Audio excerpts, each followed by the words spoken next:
Hello, Dr. Soham. Can I have a minute of your time? Can you please tell us some of your all-time favorite books? ছোটবেলা থেকেই বই আমার খুব প্রিয় বন্ধু। আগে সত্যজিৎ, টেনিদা বা হ্যারি পটার পড়ে বড় হয়েছি। এখন নন ফিকশনের ঝোঁক বেশি, যেমন রিচার্ড ডকিন্স বা আতুল গাওয়ান্ডে। আর আমার অল টাইম ফেভারিট হলো দ্য ক্যাচার ইন দি রাই। এই ন্যাশনাল বুক লাভার্স ডেতে can you please কিছু টিপস या ট্রিক্স या can you give some advice to our avid book lovers on how to take care of their eyes? নিশ্চয়ই, বই পড়া অবশ্যই খুব ভালো একটা হবি, কিন্তু অবশ্যই আমাদের চোখের খেয়াল রেখে বই পড়তে হবে।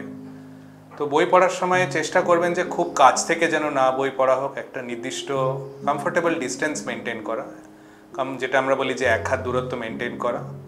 আর বই পড়ার সময় আমরা অনেকেই রাত্রিবেলায় লুকিয়ে বই পড়তে বা ছোটোবেলায় ভালোবাসি, কিন্তু সেটা খুব একটা ভালো অভ্যেস নয়। একটা আলো জ্বালিয়ে বা টেবিল ল্যাম্প জ্বালিয়ে বা নাইট ল্যাম্প জ্বালিয়ে বই পড়া উচিত।